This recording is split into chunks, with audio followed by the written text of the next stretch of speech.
ప్రియమైన దేవుని బిడ్డలారా, యేసుక్రీస్తు వారి నామములో మీ అందరికి వందనాలు. ఇప్పటి వరకు దేవుడు మనల్ని ప్రేమించి మరే కొద్ది కాలాన్ని ఇచ్చాడు. అందుని బట్టి దేవునికి మహిమ. ప్రతి రోజు వాక్యాలను మనం ధ్యానించుకుంటూ ఉంటున్నాం. మీరు కూడా వాటిని ఫాలో అవుతూ వాక్యాలని కూడా ఇతరులకి తెలియజేస్తూ ఉన్నారు. అందుని బట్టి చాలా సంతోషం. మీరు ఈ రీతిగా మాకు సపోర్ట్గా ఉంటారని నమ్ముతూ ఉన్నాం. దయచేసి ఇంకా సహకరించండి. ప్రియమైన దేవుని బిడ్డలారా, ఈరోజు ప్రత్యేక వాక్యాంశము, మనము తల్లి గర్భంలో రూపింపబడక మునిపే దేవుడు మనల్ని ఎరుగును. ప్రియమైన దేవుని బిడ్డలారా, మానవుని జీవితము ఒక కణముతో ప్రారంభమవుతుంది, జస్ట్ సింగిల్ సెల్. తర్వాత మానవుని సంపూర్ణమైనటువంటి ఈ అవయవ నిర్మాణ పరిణితి ఏర్పడేటప్పటికీ కొన్ని కోట్ల సెల్స్తో ఈ మానవ నిర్మాణం తయారవుతుంది. భక్తుడైన యోబు అంటాడు, నీవు మాకు అవయవ నిర్మాణము చేసిన వాడు నీవే కదా అంటాడు. భక్తుడైన దావీదు అంటాడు, తల్లి గర్భంలో నీవు మమ్మల్ని రూపించినప్పుడు నాకు ఆశ్చర్యమును భయమును కలుగుతున్నది అని అంటాడు. ఎందుకంటే ప్రియమైన దేవుని బిడ్డలారా, ఒక కణములో దేవుడు మానవుని అవయవ నిర్మాణాన్ని చూశాడు. చూడండి, అది గొప్ప కార్యం. ఇప్పుడు సైన్స్ ప్రకారం మనం గమనిస్తాం. చూడండి, సైన్స్ అన్ని బేబీని తయారు చేస్తారు. ఒక బేబీని తయారు చేయనట్టు అన్ని నిర్మాణం కలిగి అన్ని తీసుకొచ్చి చేస్తేనే ఆ నిర్మాణం అవుతుంది. అది కూడా మరి దేవుని కనికరం కృప ఉంటేనే అది ఫార్మేషన్ అవుతుంది. కాబట్టి ప్రియమైన దేవుని బిడ్డలారా, సైన్స్కి కానీ మానవుని జ్ఞానానికి కానీ అందనటువంటి అంతు చిక్కనటువంటి అనేక విషయాలు మరి బైబిల్లో మనం చూస్తాం. ఎందుకంటే అది దేవుని ఆత్మ ద్వారా వాక్యము నిర్మితమైంది కాబట్టి, వాక్యము రాయబడ్డది కాబట్టి ప్రియమైన దేవుని బిడ్డలారా, మరి మానవుని యొక్క జీవితం చాలా గొప్పది. ఇక్కడ భక్తుడైన ఇర్మియాని ఒకసారి మనం గమనించినట్టయితే ఈ ఉదాహరణలో ఇర్మియా గ్రంథం 1వ అధ్యాయము 4వ వచనం నుండి మనం చూసుకుందాం. యెహోవా వాక్కు నాకు ప్రత్యక్షమై ఇలాగు సెలవిచ్చును, గర్భములో నేను నిన్ను రూపింపక మునుపే నిన్ను ఎరిగితిని, నీవు గర్భము నుండి బయలుపడక మునుపే నేను నిన్ను ప్రతిష్ఠించి తిని, జనములకు ప్రవక్తగా నిన్ను నియమించి తిని. ప్రియమైన దేవుని బిడ్డలారా, చూడండి, గర్భములో నేను నిన్ను రూపింపక మునుపే నిన్ను ఎరిగితిని అంటున్నాడు. ఏ విధంగా ఎరిగాడు? రూపింపక మునుపు. Yes, he is a creator.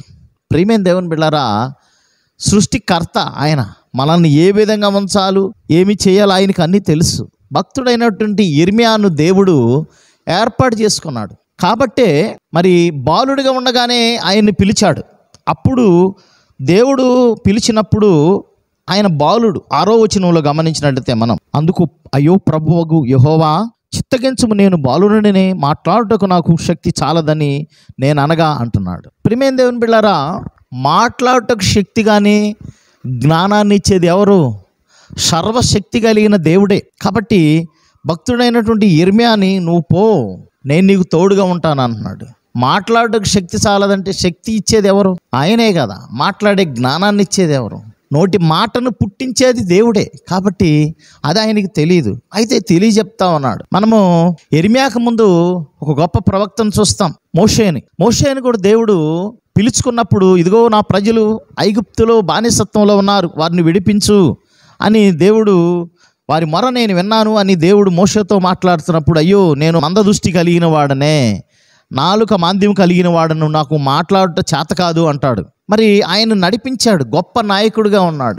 So greatest leaders ప్రపంచంలోనే కొన్ని లక్షల మంది నడిపించిన గొప్ప నాయకులు ఎవరైనా ఉన్నారంటే క్రీస్తు పూర్వమే భక్తుడైన మోషే నడిపించాడు. ప్రియమైన దేవుని బిడ్డలారా, చూడండి, అది ఎట్లాగూ ప్రజలతో ఎప్పుడు ఉంటూ. నాయకుడు అనేవాడు ఏంటి? ఇప్పుడు మనం అనేక నాయకులను చూస్తాం.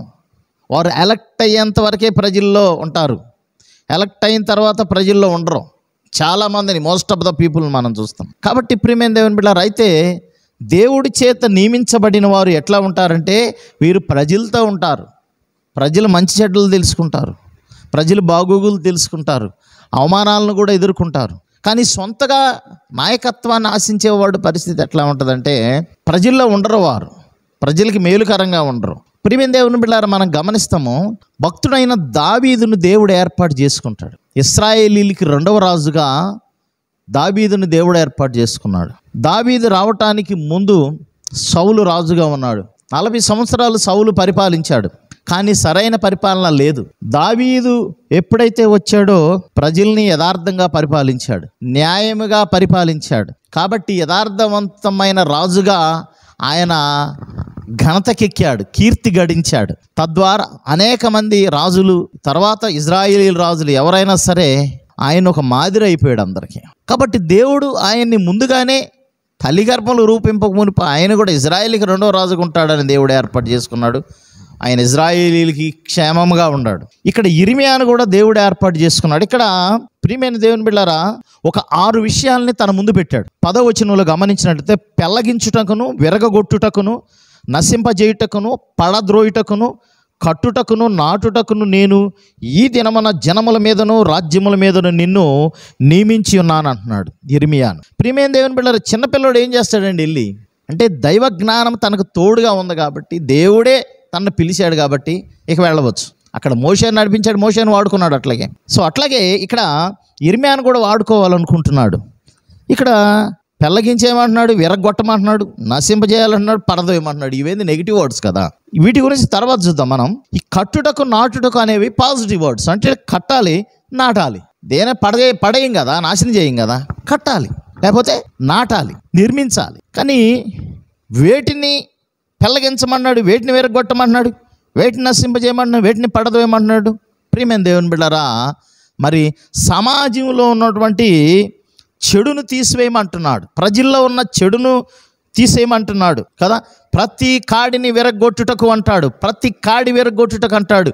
కాడి అనేది ఏంటంటే, ఆ రోజుల్లో సమాజంలో ఉన్న మూఢాచారాలు, మూఢత్వాలు అనే ఒక భయంకరమైన కాడి.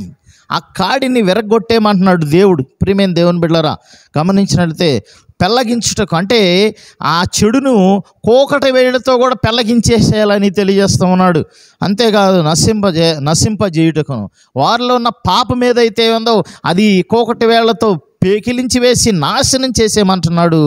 ఇంకా అది ఎప్పటికి కూడా లేకుండా పడద్రోసేయమంటున్నాడు. కాబట్టి సమాజంలో ఉన్న చెడుతనము, దుర్మార్గత, వ్యర్థత ఏదైందో వీటన్నిటిని నాశనం చేయమని అతన్ని ఒక నాయకుడిగా ఏర్పాటు చేస్తున్నాడు. ఇశ్రాయేలీలకు పంపించాడు. మరి ఇశ్రాయేలీలు భయంకరమైనటువంటి దుఃఖకరమైన ప్రవక్తగా మనం బైబిల్లో చూస్తాం. చాలా మరి ఈయన చాలా బాధ పెట్టారు ప్రజలు. ఆ ప్రజల గురించి తను ఎన్నో శ్రమలు పడ్డాడు, తన్నులు తిన్నాడు, చావబోయాడు, చంపేసే పరిస్థితికి వచ్చాడు.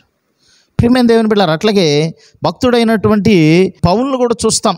కొత్త నిబంధనలో మనం పౌలును కూడా దేవుడు ఏర్పాటు చేసుకున్నాడు. ఒకసారి గలతీ రాసిన పత్రిక 1వ అధ్యాయము 15వ వచనం మనం గమనించినట్లయితే, ఆయనను తల్లి గర్భమునందు పడినది మొదలుకొని నన్ను ప్రత్యేకపరిచి తన కృపచేత నన్ను పిలిచిన దేవుడు, నేను అన్ని జనులలో తన కుమారుని ప్రకటింపవలెనని. చూడండి ప్రియమైన దేవుని బిడ్డలారా, ఆయనను తల్లి గర్భమునందు పడినది మొదలుకొని అంటున్నాడు. ఇక్కడేమో ఇర్మియా గురించి ఏం మాట్లాడుతున్నాడంటే, తల్లి గర్భంలో పడకముందే నిన్ను ఏర్పాటు చేసుకున్నాను అంటున్నాడు. ఇక్కడ మరి భక్తుడైనటువంటి పౌలు గురించి ఏం మాట్లాడుతున్నాడంటే, దేవుడు తల్లి గర్భంలో పడినది మొదలుకొని అంటున్నాడు. చూడండి ప్రియమైన దేవుని బిడ్డలారా, దేవుని యొక్క ప్రణాళిక ఎంత గొప్పగా ఉంటుందో చూడండి. మరి దేవుడు పౌలుని ఎంతగా ఏర్పాటు చేసుకున్నాడు, ఎంత గొప్ప కార్యాలు చేశాడు. పౌలు గ్రేట్ లీడర్గా కొత్త నిబంధనలు మనం చూస్తాం. యేసు ప్రభువారు అంతటి శ్రమ పొందినవాడిగా, యేసు ప్రభువారు అంతటి గొప్ప నాయకత్వాన్ని వహించిన వాడిగా, యేసు ప్రభువారు అంతటి సహనము, ఓర్పు, దీర్ఘశాంతం కలిగిన వాడిగా పౌలును మనం చూస్తాం.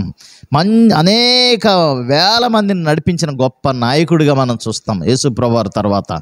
కాబట్టి ప్రియమైన దేవుని బిడ్డలారా, మరి ఇంత నాయకత్వ లక్షణాలు ఎందుకు వచ్చినాయి?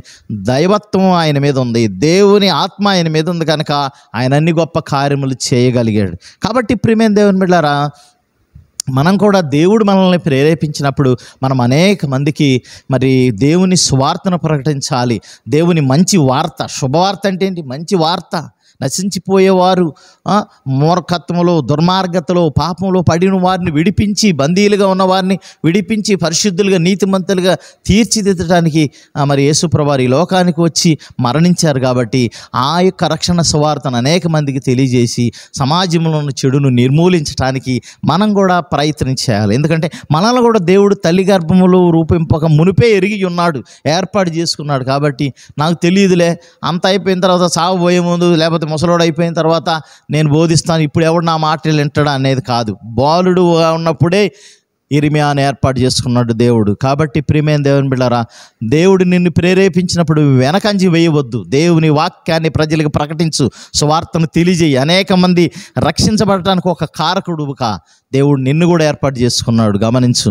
కాబట్టి ప్రియమైన దేవుని బిడ్డలారా, ఈ సమయంలో ప్రతి వారిని కూడా దేవుడు ఒక ప్రత్యేక ప్రణాళికలో ఈ లోకములను సృష్టించాడు. అది గమనించాలి. ప్రతి వ్యక్తి కూడా దేవుని దృష్టి ఒక ప్రత్యేకమైన వ్యక్తి, ఒక అమూల్యమైన వ్యక్తి దేవుడి దృష్టికి. కాబట్టి మనం గమనించాలి. మనం కూడా ముందుకు కొనసాగి అనేక మందికి సువార్తను తెలియజేసి నశించిపోయే ఆత్మలో ప్రభు వద్దకు నడిపిద్దాం. దేవుడి పరిశుద్ధ వాక్యం దీవించును గాక. ఆమెన్. ప్రార్థన చేసుకుందాం. మమ్మల్ని మిక్కిలిగా ప్రేమించిన ప్రియ పరలోకపు తండ్రి, వందనాలు ప్రభువా. వాక్యం ద్వారా అనేక విషయాలు మాతో మీరు మాట్లాడినందుకు వందనాలు చెల్లిస్తున్నాం. అవును నాయన, మమ్మల్ని కూడా తల్లి గర్భంలో రూపింపక మునిపి ఎరిగిన దేవుడు నాయన, ఇర్మియాని ఎరిగిన దేవుడు నాయన. మరి పౌలు కొత్త నిబంధనలో చూస్తున్న తల్లి గర్భం పడినది మొదలుకొని నన్ను ప్రత్యేకపరిచాడు తన పరిచర్య కొరకని పౌలు మాట్లాడుతూ ఉన్నాడు. మమ్మల్ని కూడా ప్రత్యేకపరిచి ఈ పరిచర్య కొరకు ఏర్పాటు చేసినందుకు మీకు వందనాలు చెల్లిస్తున్నాం. అయా, నీ జ్ఞానం అనంతమైనది ప్రభువా. నీ ప్రణాళిక గొప్పది, ఉన్నతమైనది. అది ఎవరికి గ్రహించలేరు. అది ఎవరైతే ఆత్మీయంగా నడిపించబడతారో వారికే గ్రహించగలుగుతారు. కాబట్టి ప్రభా, మీ ఆత్మతో నింపండి. అనేక మందిని మీ వద్దకు నడిపించి ఆకర్షించండి. మీ రాజ్యంలో చేర్చుకోండి, సహాయం చేయమని. మా ప్రియులు బిడ్డలందరినీ, మా దేశం నశించిపోతున్నది, మా దేశంలో ఉన్న ప్రతి ప్రజలను మీరే రక్షించండి తండ్రి. ఇదిగో మత ఛాందస్వాదులు అనేక మంది తయారవుతూ అనేక రకాలైనటువంటి యవనస్తుల్ని ప్రభా చెడు మార్గం వైపు నడిపించుచుండగా, అలాంటిది కాకుండా మంచి మార్గం వైపు, యథార్థ మార్గం, నీతి మార్గం వైపు రెచ్చగొట్టే విధానం కాకుండా ప్రజల్ని ప్రేమించి ప్రభా మూఢత్వం అనేది తొలగించి ప్రజల్లో నెమ్మది, ప్రశాంతత ప్రసాదించండి. దేశానికి క్షేమం దయచేయమని. అధికారులను కాపాడండి, ప్రధానులు కాపాడండి. దేశాన్ని పరిపాలించే నాయకులకి జ్ఞానం తెలియని ప్రసాదించి అందరికీ యోగ్యమైన వారిగాను సంక్షేమంగా చేసేవారిగా చేయమని దీవించమని యేసు పరిశుద్ధ నామమున అడిగి వేడుకుని ప్రార్థన చేస్తున్నాం తండ్రి. ఆమేన్. మన తండ్రి అయిన దేవుని ప్రేమ, ప్రభువైన యేసు క్రీస్తు వారి కృప, పరిశుద్ధాత్మ సహవాసముకు చేరి మనకును సకల పరిశుద్ధులకును ఎల్లప్పుడూ తోడై నడిపించును గాక. ఆమేన్. అందరికీ వందనాలు. ప్రియమైన దేవుని బిడ్డలారా, మరి కొద్ది కాలం కలుసుకుందాం. దేవుడు మీ అందరిని కూడా దీవించి ఆశీర్వదించును గాక. ఆమేన్.